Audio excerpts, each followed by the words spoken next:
જેટલો મૂડ ખરાબ થવાથી લોકો સિગરેટ અને દારૂએ ચડી જાય છે ને, અમે એટલી ચિંતામાં તો ચા પીને ખુશ થઈ જઈએ છે. જેટલા લોકો ફ્રેશ થવા માટે હિલ સ્ટેશન જાય છે ને, એટલા મૂડ ખરાબમાં તો અમે તારક મહેતા જોઈને મૂડ સારો કરી લઈએ છીએ. હા, અમે ગુજરાતી છીએ. અમે કાંડ થાય ત્યાં નથી જતા, પણ અમે મળીએ ને ત્યાં જ કાંડ થઈ જાય છે. મારા કેસમાં તો એવું જ છે. તમારે એવું હોય તો કમેન્ટ જરૂરથી કરજો. મારે એવું જ છે. હું છે ને મારી બેસ્ટ ફ્રેન્ડને 5-6 મહિને કદાચ મળતી હોઈશ. વાત કોલમાં રોજ થાય. એને હું મારા દિલની વાત ના કહું, આજે શું કર્યું, શું નહીં, શું બનાવ્યું, એવું બધું હું એને ના કહું ને ત્યાં સુધી મારા ગળેથી ખાવાનું ના ઉતરે. અને સેમ પ્રોબ્લેમ એને જ છે. તો છે ને એક બેસ્ટ ફ્રેન્ડ તો રાખવું જ જોઈએ, જેની જોડે તમે બધી જ ડેલીની વાત શેર કરી શકો. તો છે ને મગજ ફ્રેશ કરવા માટે ખાલી હિલ સ્ટેશન જવું, બહાર જવું એ જ જરૂરી નથી. ના, જવું જ જોઈએ. લોકો પૈસા કમાય છે શેની માટે? એન્જોય કરવા માટે. તો જવું જ જોઈએ, મેમરીઝ ક્રિએટ કરવી જ જોઈએ.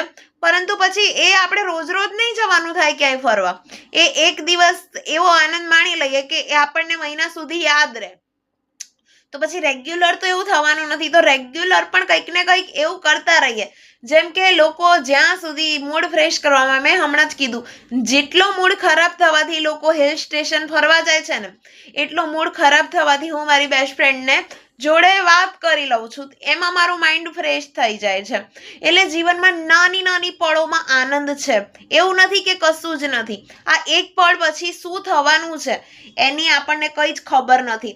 એક પળમાં માણસ અમીરમાંથી ગરીબ બની શકે છે, ગરીબમાંથી અમીર બની શકે છે. એક સેકન્ડમાં ભૂકંપ આવે છે ને એમાં બિલ્ડિંગ આખી એમણે ધાર્યું પણ નથી હોતું કે એક સેકન્ડમાં આવું થઈ જશે.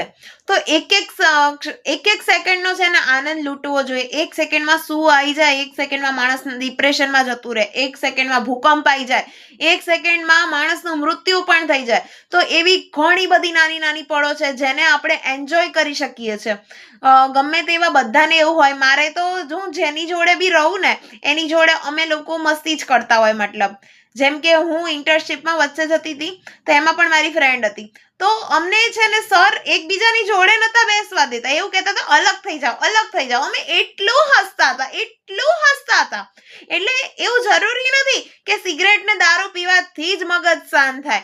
લોકો અત્યારે વ્યસનનું એક નામ આપી દીધું છે કે ના, મારે તો જીવનમાં બહુ જ ટેન્શન છે. જો, ટેન્શન બધાને હોય, એવું કંઈ જરૂરી નથી કે કોઈને ટેન્શન નથી. અત્યારે દરેક માણસ કોઈક ને કોઈક પ્રોબ્લેમમાં અટવાયેલો જ છે. અત્યારે હમણાં આઈ થિંક મુનમુન દત્તાનું ઇન્ટરવ્યુ લીધું હતું કોઈએ, આપણા જેઠાલાલના બબીતાજી, જેને તો બધા ઓળખે જ છે.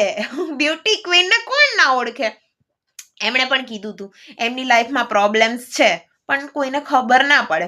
એટલે દરેકની લાઈફમાં પ્રોબ્લેમ્સ હોય. જેમ કે દીપિકા પાદુકોણ, એણે પણ એક વાત શેર કરી હતી કે ડિપ્રેશનમાં જતી રહી હતી એકવાર, તો ત્યારે એને બહુ જ બધા પ્રોબ્લેમ્સ આવતા હતા.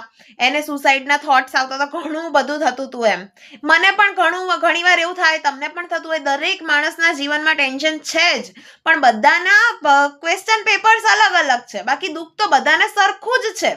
તો જીવનમાં નાની નાની પળોનો એટલો આનંદ લૂંટો ને. હું તો લૂંટું જ છું. એવું કંઈ જરૂરી નથી. 1 મિનિટમાં સેડ પણ થઈ જઈએ, 1 મિનિટમાં ખુશ પણ થઈ જઈએ, પણ ખુશ રહેવાની ટ્રાય દરેક માણસે કરવી જ જોઈએ. હું મારું માઇન્ડ ડાયવર્ટ મારી બેસ્ટ ફ્રેન્ડ જોડે વાત કરીને કરું છું, પ્લસ તારક મહેતા જોઈને કરું છું, કોઈ બી કોમેડી રીલ્સ જોઈને કરું છું. રસ્તાઓ તો બહુ બધા છે ખુશ થવાના.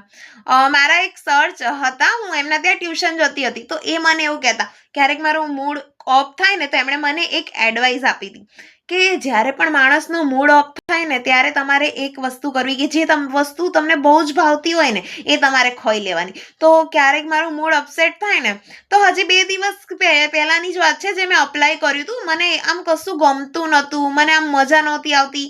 કેવું આમ અમુક વાર કેવું આમ સફોકેશન જેવું થાય, મૂડ ખરાબ થઈ જાય.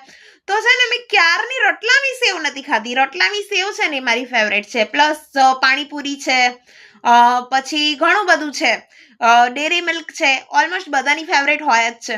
તો એ વખતે છે ને હું 2 પેકેટ્સ લઈને આવી અને હું 2 પેકેટ્સ છે ને રટલામી સેવના ખાઈ ગઈ. પછી એમાં માઇન્ડ જતું રહ્યું. એટલે આ જે મારા અનુભવ છે ને હું તમારી જોડે શેર કરું છું, તમને પણ કામ આવશે. એટલે જીવનની એક એક પળમાં આનંદ છે જો આપણને લૂંટતા આવડતું હોય ને તો. બાકી હું તો ઘરમાં એકલી જ રહું છું. મારા પપ્પા તો જો બપોરે 12 વાગે જાય, રાત્રે 9-10 વાગે આવે. મને જો પ્રોબ્લેમ આવે, મગજ આમ કંઈ કામ ના કરતું હોય ને તો હું આવા બધી ટ્રીક અપ્લાય કરું છું. મારી બેસ્ટ ફ્રેન્ડને ફોન કરું છું, એની જોડે ગપ્પા લડાવું છું. ઘણા બધા છે.